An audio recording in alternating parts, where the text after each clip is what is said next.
деревне Ильинский Благовещенского района дом горел 2 часа, но его и так и не смогли потушить, потому что пожарная не смогла проехать. Нету дорог, дороги нечищенные, дорог просто нету, потому что их не прокладывали, их не ремонтировали. И сегодня жители этой деревни, как и многих других деревень и населенных пунктов Республики Башкортостан, оказались в заложниках. Потому что сейчас, когда наступила весна и дороги все развезло, эти дороги превратились в кашу, по которым не может проехать ни скорая помощь, ни полиция, ни пожарные службы.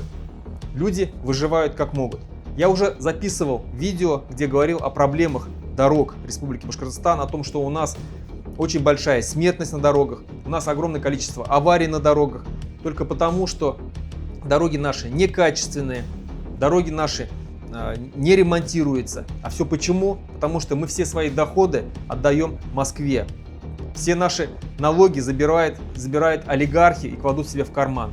Жить мы сможем нормально, богато, и только тогда, когда станем независимым государством.